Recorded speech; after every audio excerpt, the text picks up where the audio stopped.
Bonjour à tous. Alors, déjà merci pour l'organisation et merci d'avoir pensé à moi pour cette conférence sur la sécurité. Je me présente, je suis Clotaire, je suis l'heureux directeur technique de l'agence 202 e-commerce. 202 e-commerce, c'est une agence qui a deux casquettes finalement. On travaille à la fois à développer des modules et essentiellement des modules pour des partenaires comme PayPal, comme Bridge que j'ai vu dans la salle, comme Trusted Shops. Et puis on a un deuxième métier qui est le développement de sites e-commerce plus traditionnels. Jusqu'à juillet dernier, dans mes 15 ans de carrière en agence, je n'avais jamais eu un site qui avait été piraté. Et tout a changé voilà, l'été dernier. Et c'est un petit peu pour ça que je me suis fait peur à ce moment-là. Et puis, il faut savoir que nos clients chez 202, c'est un petit peu mes protégés. Et finalement, de savoir que je pouvais être la victime autant que mes marchands de hacking fait que voilà, ça a posé beaucoup de questions. Et puis, j'ai fait la rencontre de gens chez Friends of Presta qui m'ont montré que j'étais finalement pas tout seul. Quand j'ai préparé cette conférence, on m'a demandé un titre et puis je me suis posé la question, est-ce que harcèlement c'est pas un peu trop racoleur? Et puis quand j'ai repris la définition d'un harcèlement, agissement malveillant et répété à l'égard d'autrui, finalement, depuis juillet 2022, on s'aperçoit que c'est bien effectivement un harcèlement dont fait face l'ensemble des acteurs de l'écosystème PrestaShop. Finalement, ce harcèlement, il est systémique parce qu'il est appliqué à PrestaShop. Alors, PrestaShop est loin d'être le seul à subir des cyberattaques. Il est industrialisé parce qu'on s'aperçoit que les méthodes pour arriver aux différents hacks sont employés pour faire des attaques en masse. D'ailleurs, voilà, je vous ai fait passer un petit sondage au mois d'avril pour essayer de comprendre, parce que c'est vrai que ça faisait 6 mois, un peu plus, qu'on travaillait avec l'équipe réunie au sein de la cellule sécurité FOP, sans avoir vraiment de retour chiffré. Et là, on s'est aperçu qu'effectivement, pour 33% des sondés, la sécurité représente une préoccupation de chaque instant, et on a en plus 60% des sondés qui ont dit que la sécurité était une préoccupation souvent.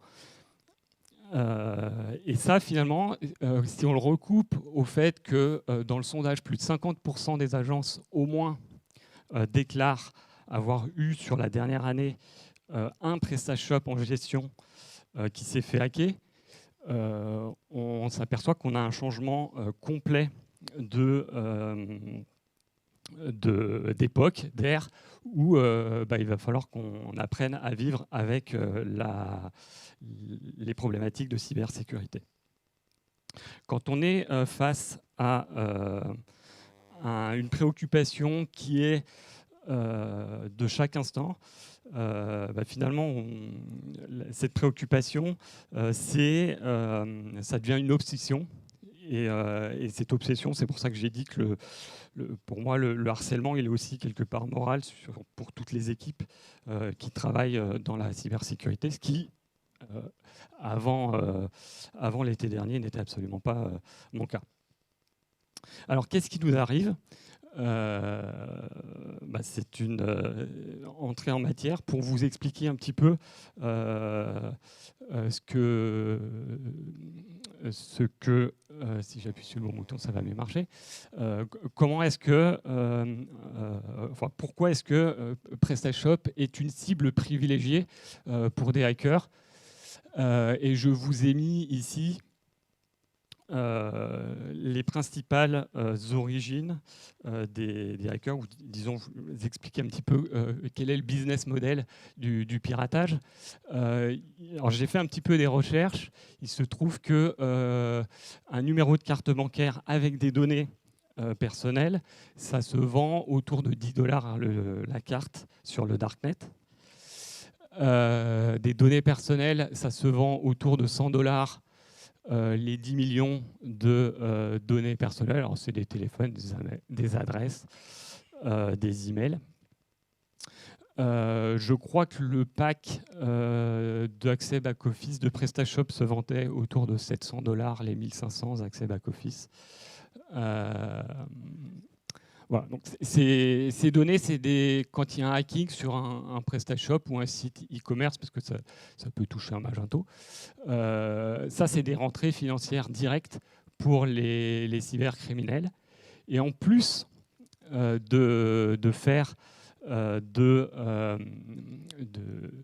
des gains directs, ils vous pillent en plus des données techniques et les sources des modules qui vont permettre de préparer les hackings du prochain cycle. Donc en récupérant les sources des modules, ils vont aller chercher les vulnérabilités qui sont à l'intérieur de ces modules et on est reparti pour un tour. On a identifié à peu près 3 ou 4 cycles depuis un an comme ça, sur notamment un des réseaux criminels qu'on suit particulièrement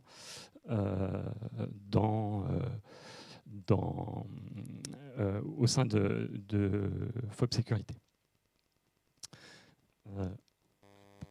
Alors, finalement, ce business model, qui est un business model assez circulaire, on s'aperçoit dans le sondage qu'il est finalement en décalage avec la réalité. Si la majorité des sondés estiment que le vol d'accès back-office et le vol de données personnelles est effectivement un risque majeur, il est moins évident. Et même, voilà, on a un quart des personnes qui pensent que le vol de cartes bancaires reste faible, alors qu'on voit que c'est finalement ce que recherchent explicitement les hackers. Et puis la récidive, c'est un autre sujet, mais c'est vrai que finalement, quand on a un site qui s'est fait hacker, les hackers reviennent systématiquement vérifier s'il n'y a pas de nouvelles vulnérabilités à exploiter.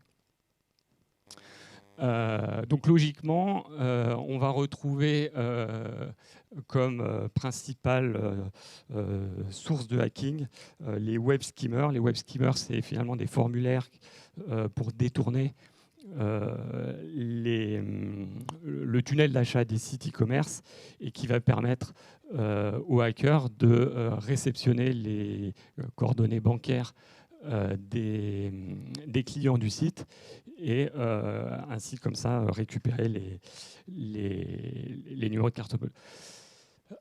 Deux autres types de malware qu'on va retrouver dans les PrestaShop, ce qu'on appelle les web shells et les loaders dormants. Alors les web shells, c'est juste un petit script qui va permettre de faire une backdoor et donc d'exécuter une commande sur le serveur pour éditer un fichier, pour injecter une commande. Peu importe. Et puis les loaders qui sont un petit peu de la même nature, ça va plutôt être des file managers ou des gestionnaires de bases de données ou des fichiers comme ça qui vont permettre également aux hackers de prendre complètement la main sur le PrestaShop. Je vous ai mis ici une capture d'écran d'un web skimmer. Donc on a le tunnel. Oups, pardon. On a le tunnel, on voit le bout du tunnel, la 4e étape standard d'un PrestaShop 1.7, où l'ensemble des modules de paiement ont été supprimés pour mettre à la place un formulaire qui est généré en JavaScript. Vous avez le JavaScript qui se trouve juste ici. Et puis, ce JavaScript doit faire une petite requête Ajax quand la personne elle aura saisi son numéro de carte bleue. Et ça va être envoyé via une requête serveur-serveur vers une IP que j'ai floutée ici, mais qui se trouve en Chine en l'occurrence, pour envoyer toutes les données qui vont concerner évidemment les données adresse physique, postale, numéro de téléphone et données de carte bleue directement sur le serveur. Alors, les évolutions récentes, elles sont pour faire en sorte que le formulaire soit le plus intraçable possible. Le hacker, il a intérêt à avoir son formulaire qui dure le plus longtemps possible. S'il est visible sur toutes les pages, finalement, en 24 heures, 48 heures, le hacker s'est fait démasquer et il n'a pas pu collecter beaucoup de données. Donc, ce formulaire, il peut par exemple être masqué si vous êtes connecté en tant qu'administrateur.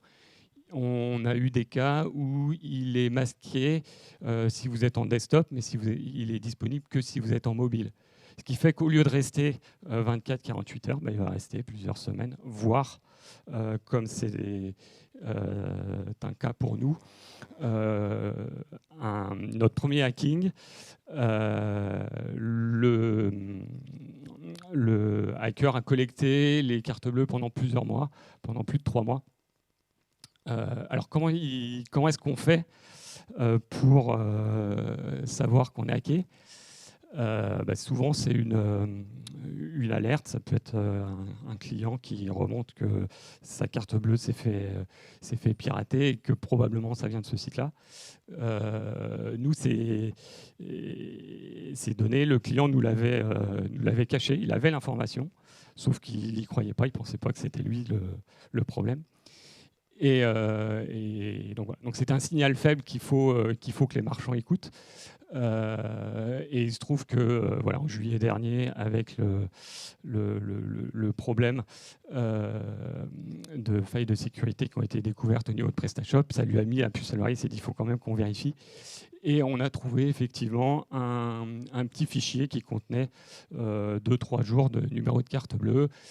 Et donc, on a commencé ce qu'on appelle une étude forensique, qui est une analyse des logs du serveur, qui, à partir de la date du fichier ou du nom du fichier, on va rechercher partout dans le PrestaShop qu'est-ce qui fait référence à ce fichier. On a trouvé que c'était dans le module de paiement. Ce module de paiement, on allait chercher les dates des fichiers, de modification des fichiers. À partir de là, on allait chercher qu'est-ce qui s'est passé dans les appels des logs Apache à cette heure-là. Et on est remonté de fil en aiguille à une backdoor, donc un web shell, qui permettait, et on a retracé, ici vous avez à peu près 6 mois, on a retracé qu'ils avaient d'abord déposé une modification du formulaire d'administration pour récupérer les accès back-office. Ensuite, ils ont fait 2 mois sans rien. Et puis, ils ont installé le web skimmer. Alors, c'est un web skimmer qui n'a rien à voir avec la version que je vous ai montrée. Et c'est aussi pour ça que je vous montre cet exemple. C'est une version beaucoup plus sophistiquée techniquement, puisque l'idée était que le marchand, au lieu de partir payer sur la solution de paiement, restait sur le site. Ils ont réussi à proxifier, donc faire proxifier le formulaire. Donc, vous saisissiez vos numéros de carte bleue. Ces numéros de carte bleue étaient envoyés comme si c'était l'utilisateur qui faisait la saisie du numéro de carte bleue, et avec le traitement 3D Secure. Ce qui fait que l'ensemble des paiements ont été acceptés pendant toute la durée d'exploitation de la carte bleue. Donc jusqu'à maintenant, la majorité des web skimmers qu'on a en place, ils se détectent assez facilement et assez rapidement. Ce genre de web skimmers et de piratage sont beaucoup plus complexes et passent sous les radars des agences, et en l'occurrence est passé sous nos radars pendant plus de 3 mois, et ont permis de collecter des centaines et des centaines de cartes bleues. Du coup, quel est le coût ? Le coût, finalement, c'est le coût pour le marchand. Essentiellement, ça va être l'étude forensique, donc c'est un jour ou deux en général. Vous avez le coût qui est le nettoyage du site. Vous devez changer l'ensemble des mots de passe qui sont présents. Alors, ça va être toutes vos clés d'API, et tout doit être changé. Il faut partir du principe que les hackers ont eu accès à tout. Certaines solutions de paiement vont exiger une certification SAQA. Donc SAQA, c'est du PCI DSS, mais en auto-certification. Donc ça veut dire qu'il faut que vous ayez une infogérance qui est de qualité et un suivi ensuite de toutes les mises à jour. Et cette certification, elle doit être annuelle. Vous avez une obligation de faire votre déclaration à la CNIL. Vous avez, voilà, ce qui prend au minimum 5 jours si vous êtes un marchand, un petit marchand, mais si vous voulez faire consciencieusement l'ensemble de ces étapes, effectivement, ça va vous prendre environ 5 jours. Et puis, nous, un marchand qui est arrivé chez nous,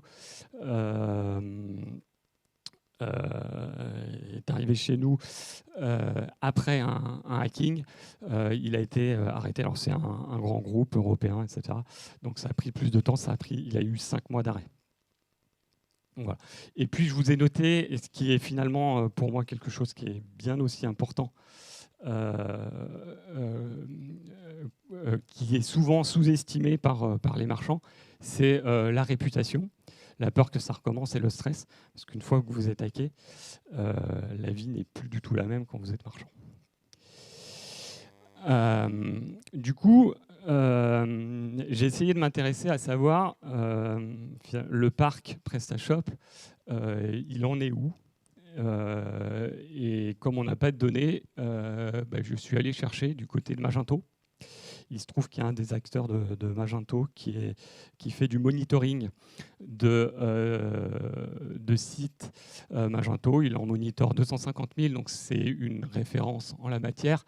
Il nous indique qu'en 2019, 0,8% des sites étaient compromis, donc WebSkimmer ou WebShell ou Loader.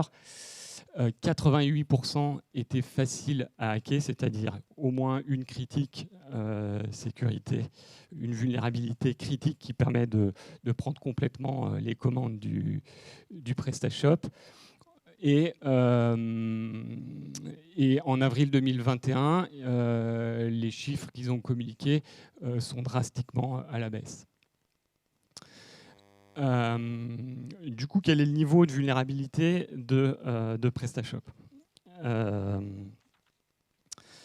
Je vous l'ai dit en introduction, une agence sur deux a connu un hack sous sa gestion au cours des 12 derniers mois. On sait qu'on a entre 3 et 5 modes opératoires qui sont suivis. Des informations de 202, c'est que 100% des clients de 102 e-commerce étaient gravement vulnérables en juin 2022. 100% avaient au moins une critique sécurité dans des modules, et pas dans des modules développés par 202. Ceux-là, je ne les compte pas. et j'ai demandé la question, et c'est pour ça que je me suis permis d'associer TouchWeb, c'est que TouchWeb avait également un parc beaucoup plus grand installé sur ces infrastructures, et il a fait la même conclusion que nous. 100% également des clients entrants depuis septembre 2022 font l'objet d'un audit de sécurité quand ils arrivent chez nous. Ils ont tous au moins une critique sécurité 0D, donc c'est-à-dire une nouvelle critique sécurité qu'on a découvert, qui n'était pas connue des personnes qui travaillent, y compris au niveau de la sécurité sur la cellule sécurité FOP. Et voilà. Donc c'est des chiffres qui sont relativement, enfin pas relativement, qui sont vertigineux. Et qui doivent appeler à la prise de conscience, parce que je pense que si nous, on a passé 6 mois à patcher, hein, on a patché en moyenne, on a fait 3 patchs par client qui sont en TMH et 202. Après, on manque de données aussi fiables que Magento. Pour autant, compte tenu des chiffres que je vous ai avancés ici, qui sont relativement représentatifs, on peut considérer qu'on est dans les mêmes proportions que Magento en 2019, c'est-à-dire autour de 90% aujourd'hui de PrestaShop qui sont gravement vulnérables et faciles à hacker. Voilà.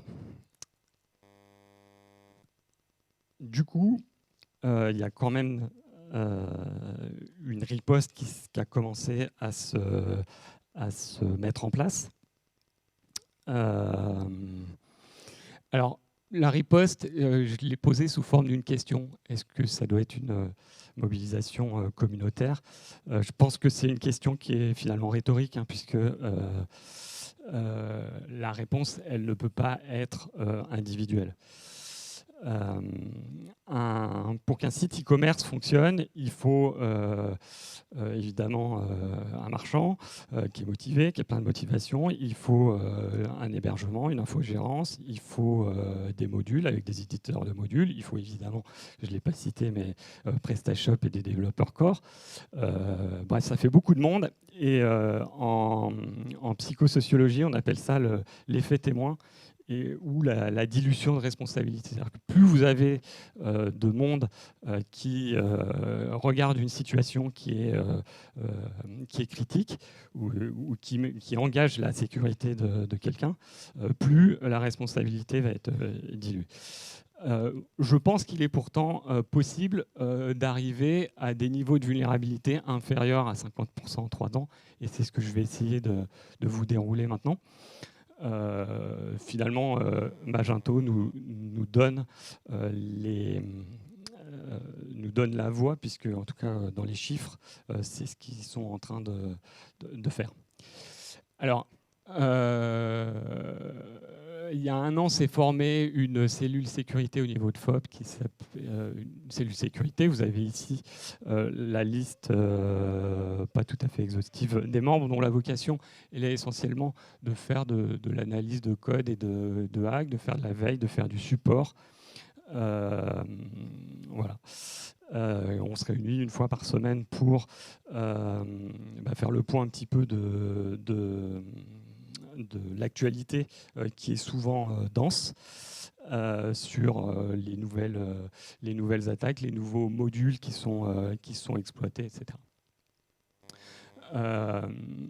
Le premier engagement, finalement, si on veut que la riposte soit efficace, il faut faire de la prévention au niveau des marchands. Je ne vais pas détailler ici, mais dans la prévention, c'est évidemment voilà, mettre à jour les prestations, enfin toutes les bonnes pratiques que les marchands ou les agences qui travaillent pour ces marchands peuvent mettre en place.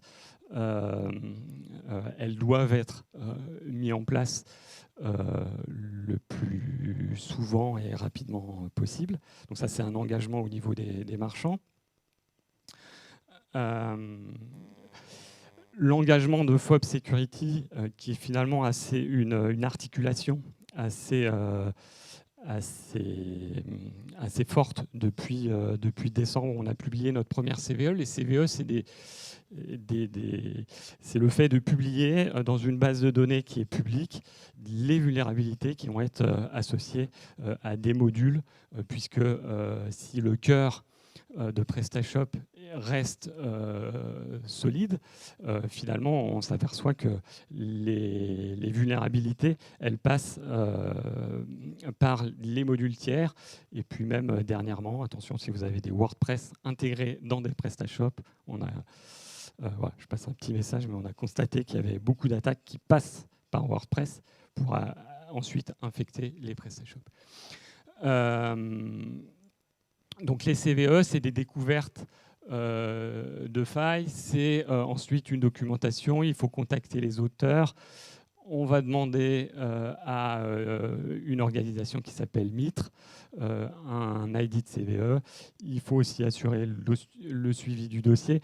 On estime qu'il faut à peu près une vingtaine d'heures de travail par vulnérabilité. Friends of Presta Security.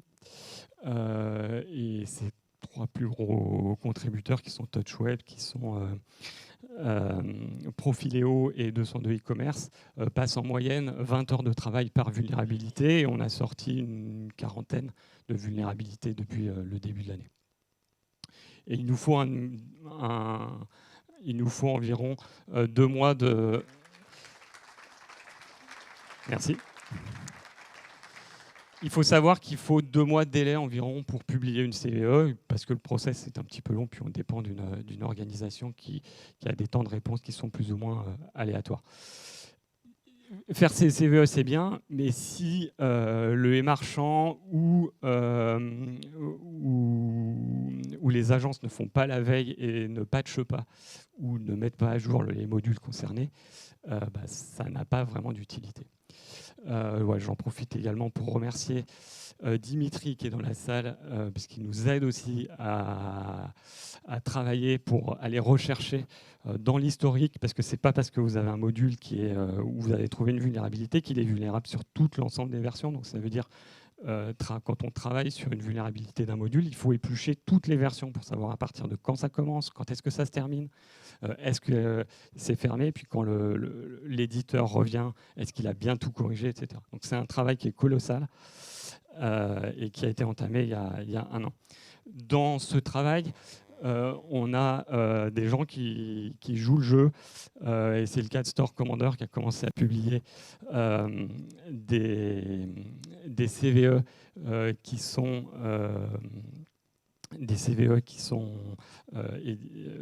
publiés par lui-même. Et puis on a Olivier Clémence également. Merci à vous. En revanche, on a des gens qui ne jouent pas le jeu, et c'est le cas notamment des éditeurs de thèmes comme ThemeForest, Envato, etc., qui continuent à publier des thèmes malgré les vulnérabilités qui sont fréquemment remontées. Le troisième engagement, je dirais, c'est se former, c'est pour éviter que on ait à nouveau les mêmes vulnérabilités qui reviennent de version en version dans les modules. Le quatrième engagement, et celui-ci va concerner TouchWeb et 772424 qui sont deux sponsors de Friends of Presta, mais qui également sont des acteurs sérieux sur ces sujets-là, sur les sujets de sécurité. Il est nécessaire pour les marchands d'avoir un plan d'atténuation des risques. Si ce n'était pas nécessaire avant juillet 2022, ou en tout cas si c'était omis après juillet 2022, les solutions, elles existent. Payer une infogérance un peu plus cher que du mutualisé OVH, ça vaut vraiment le coup d'être tranquille. le quatrième ou cinquième engagement, je ne sais plus, elle va aller pour les développeurs cœur de PrestaShop. Vous avez fait un tout petit truc qui est passé un petit peu sous les radars, qui est de bloquer les multi-requêtes. Ça tue 99%, pardon. 99% des injections SQL qui sont constatées pour dans des piratages. C'est des petites évolutions qui, a priori, n'apportent pas de valeur ajoutée fonctionnelle, mais qui sont essentielles pour cadrer les développements de modules et qui ont un impact incroyable. Le seul fait, c'est que le temps que tout le monde se mette à jour, ça prend un peu de temps. Mais en tout cas, elles sont essentielles pour l'avenir. Je sais qu'il y a des idées qui ont commencé à être soumises. Il y a une roadmap sur ces sujets-là. Il faut continuer. Et puis, il faut contribuer, nous, au niveau de la cellule sécurité, pour partager des idées et faire qu'on ait encore des solutions efficaces à proposer au niveau du corps de PrestaShop pour le rendre encore plus robuste ou pour cadrer le développement des modules pour qu'il y ait plus de sécurité. Je serai le premier à pouvoir vous aider. En résumé, sur cette riposte, vous voyez que j'ai assez peu de solutions concrètes. Les choses prennent du temps. Je vous ai formalisé ça sous forme d'une toile d'araignée où on essaierait d'arrêter les hackers, mais en fait tout se tient. Et finalement, l'ensemble des engagements que je vous ai indiqués précédemment se complètent et s'enrichissent pour arriver à réduire drastiquement le nombre de PrestaShop et réduire le risque au niveau de la réputation de PrestaShop, réduire le risque au niveau des clients finaux qui mettent leur carte bleue dans les boutiques e-commerce. Voilà. Merci. Je ne sais pas combien de temps il me reste. Je vous propose 10 petites minutes de questions. 5 minutes, enfin, on verra le temps qu'on a. Je propose à Vincent de TouchWeb, qui est l'un des plus vitaminés en termes de membres de FOB Security, et à Xavier, qui représente également 2 membres de FOB Security, qui sont Julien pour cette 72424 et Maxime pour Profiléo. Voilà. Merci à vous. Et puis, je crois que vous aurez 10 minutes ensuite chacun pour présenter vos entreprises. Oui, bonjour. Et puis, premièrement, merci pour le travail que vous faites. Je pense que ça vaut vraiment de l'or. Et vous le faites, c'est pas du bénévolat, mais presque. Donc, vraiment un grand merci. Alors, c'est du bénévolat. Alors, encore un plus grand merci. Je remercie Mathieu de me laisser 100% carte blanche. Mais il faut savoir que c'est essentiellement du travail le soir, parce que on a des clients chez 202 e-commerce, et ces clients, il faut qu'ils aient des réponses en direction technique. Donc je travaille essentiellement le soir et le week-end pour travailler sur toutes ces problématiques de sécurité. Donc encore un plus grand bravo. Merci.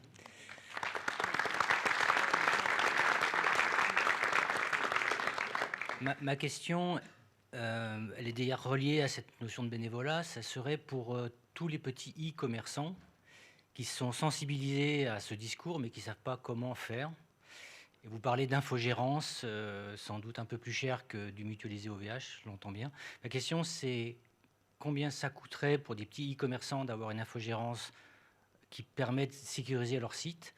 Et est-ce que FOB pourrait aider justement la population des PrestaShop à se sécuriser, en fait? Parce que je pense que ça serait intéressant de faire un petit sondage dans la salle. Combien de personnes ici savent vers qui se tourner pour sécuriser les sites, faire un audit des sites de leurs clients, et que ça ne coûte pas une fortune, parce qu'un petit commerçant ne peut pas se payer une infogérance de sécurité d'un très gros commerçant, quoi. Bien sûr. Je vais parler en 2 volets. La partie infogérance pure, qui est lié du coup à l'hébergement. Là, il y a 2 acteurs. Ça coûte rien, c'est intégré en fait dans la prestation, donc tout dépend après du niveau de prestation. C'est intégré dedans. Et après, il y a la détection des failles potentielles. On y viendra juste après, mais on va présenter des outils gratuits qui permettent de détecter les failles potentielles qu'il y a sur un PrestaShop. Et après, des services payants qui permettent d'assurer le suivi. Et entre les deux, il y a des notions d'audit. Ça s'achète chez des agences spécialisées, ce qui permet de faire quelque part un scanner, cette fois-ci au travers de développeurs qualifiés, pour regarder ce qui se passe dans le code, plutôt que de passer par des outils qui vont avoir une vue un petit peu j'ai repéré des patterns, je les détecte. Et une première approche, mais bien évidemment qui est moins ciblée que le fait d'avoir un humain qui va regarder. Si je peux répondre aussi un petit peu à cette question, s'il vous plaît. Il faut savoir que plus vous allez pousser le vice loin en matière de sécurité, plus ce sera contraignant, et donc plus vous aurez besoin de SecOps et de SysOps. Ce qui fait que vous pouvez y aller de manière très graduelle. SecOps, les administrateurs systèmes spécialisés en cybersécurité. Ce qui fait que quand vous lancez votre site e-commerce, au démarrage, un hébergement mutualisé ira très bien. Dans un deuxième temps, vous pouvez commencer à le cacher derrière un Cloudflare. Généralement, vous allez revoir la limite de vos mutualisés OVH. À ce moment-là, Xavier arrive avec les infogérances et 772424 qui répondent très bien aux besoins, qui vous assurent des plans B et qui répondent à un ensemble de problématiques pour accompagner votre projet. Et puis après, vous avez les DevSecOps qui prennent le relais. Donc là, des sociétés comme TouchWeb, où on travaille dans l'anticipation pour que ça n'arrive pas. Okay, donc tout ça évolue de manière très graduelle en fait, dans le cycle de vie de votre projet. Parce que quand vous êtes un petit e-commerçant, ça a assez peu d'impact si vous faites pirater. C'est très dérangeant, évidemment. C'est des coûts qui sont engagés, mais vous ne partez pas sur une fermeture administrative comme une ETI peut y être confrontée pendant 6 mois, par exemple. Ça sera beaucoup plus rapide. Vous n'êtes pas forcément obligé de tout traiter par anticipation. Alors que nous, au niveau des infogérances comme TouchWeb, on est contraint de raisonner par anticipation. Si je dois préciser un tarif, puisque c'était la question initiale, de notre côté, on va travailler en dizaines d'euros par mois, voire une centaine d'euros.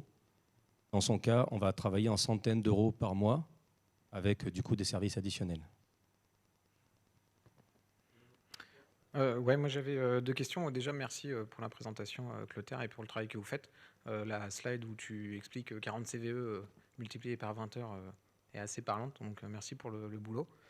Moi j'ai 2 questions. La première, actuellement les CVE elles sont publiées sur le site de FOP. Ça implique que les marchands sont obligés d'aller voir ça pour se tenir à jour au niveau de la veille. Est-ce qu'il y a un module qui est prévu qui va aller chercher le CSV et afficher une notification Je le présente tout à l'heure. Ouais, ok, d'accord, ça marche. Et juste par rapport au multi-requête qui maintenant tu peux le bloquer dans la 1788, c'est une option que tu vas cocher dans les paramètres, etc. Est-ce que dans la 8 c'est par défaut et genre il n'y a même plus l'option et ce sera interdit de faire du multi-requête sur du PrestaShop? Non, c'est la même chose, je crois. C'est par défaut, c'est activé. Et il y a une option pour désactiver. En fait, le biais à ça, c'est que, à mon sens, vu que c'est de toute façon une bonne pratique, on devrait imposer aux modules qui seront compatibles 8 de plus faire de multi-requête et l'option n'existe plus. Et le problème est résolu en fait. Ouais, je pense que ça va tomber petit à petit. Moi. Je voudrais intervenir sur un point. Tu as recité les 40 CVE. Il faut juste savoir, si je peux vous faire peur un peu à tous, c'est que ce que l'on a détecté à ce jour, c'est environ 500 failles. C'est-à-dire notre travail, il a permis de mettre en évidence à peu près 500 failles différentes, non pas 40. 40 ont été publiées. Mais c'est toujours un travail de fond, et étant donné que ça prend du temps de déclarer après les CVE, il faut juste savoir qu'on part d'un vivier de 500 au départ. Dont des failles qui vont passer tous vos firewalls applicatifs et qui vous emmèneront directement au tribunal, où vous devrez vous justifier du respect de l'état de l'art. Ouais. Non, mais sérieusement, c'est vrai qu'on a pris ça sous la forme d'une présentation cadencée, etc. Il faut juste savoir que c'est super grave. Voilà. Donc déjà, merci déjà à toute l'équipe FOP Security pour le boulot immense que vous faites.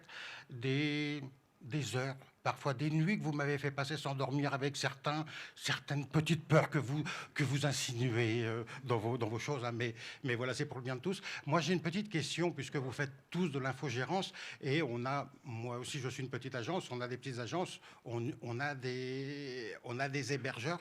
Comment comment on pourrait avoir une checklist, j'appellerais ça comme ça, de points à demander à ces hébergeurs pour savoir s'ils respectent au moins un certain nombre de protocoles pour pouvoir limiter, on va dire, ce genre de choses. Déjà, une première question, c'est leur demander s'ils connaissent PrestaShop réellement. Ça commence déjà par le côté applicatif, parce qu'ils vont tous vous répondre qu'ils ont des firewalls, des WAF, des trucs comme ça, mais qui sont relativement génériques. Et vous pouvez faire des petits tests. Hein. Je vous ai déjà envoyé des petits segments à mettre dans vos URL. Tester les injections SQL, tester les injections XSS, tester des passes traversales pour de la fuite de données. Enfin, vous avez quand même plein de petites astuces qui vous permettent de très rapidement mettre à nu votre système. Vous n'êtes pas nécessairement obligé de payer 5 000 € une société spécialisée en cybersécurité comme Cyber24 Lab par exemple, ou Qualys qui vont mettre à nu complètement votre système. Avec des petites astuces, vous mettez très vite à nu en fait, la cybersécurité de votre système. Point d'interrogation, ID égale select sleep, point virgule. Vous savez si vous avez un minimum de WAF. Si déjà ce tout petit truc de niveau extrêmement junior en cybersécurité passe, avec les réseaux qu'on se prend en face, vous êtes marron. Ouais, c'est moins une question qu'un petit message pour ton patron, Clotaire. La cybersécurité ne devrait pas se faire le week-end. En fait, vous devriez être payé pour faire ça. Et je pense qu'en fait, c'est quelque chose qu'il faut mettre en... Non, mais enfin, mettez-le en avant sur votre site web, que vous contribuez à ça, que vous êtes une agence sérieuse, que vous faites partie des pionniers du truc, que ça soit hébergeur, agence ou quoi que ce soit, mais mettez-le en valeur. Et puis, en fait, faites-le pas le week-end, quoi. Enfin, C'est aussi la semaine. Hein. Ouais, non, mais c'est ça. Le week-end, c'est en plus. Mais il faudrait pas que ce soit le week-end. Tu vois ce que je veux dire? Ça devrait faire partie du truc normal. En fait, c'est il y a ce que font quelqu'un des gens qui dort comme jamais. Red Hat ou autre, quoi. Quelqu'un qui dort jamais, c'est lui. Quand il envoie des messages le samedi ou le dimanche, t'es tenté de dire on répond aussi ou donc j'enlève le maillot, je mets un pantalon, Non, je plaisante. On peut pas tous le faire. Le Quoi. Dans le challenge. cas, bravo pour le boulot fait. Enfin, moi, en tout cas, je suis utilisateur du module là, qui permet et j'ai hâte qu'il évolue. Mais bravo pour le boulot fait, en tout cas. Merci. On enchaîne.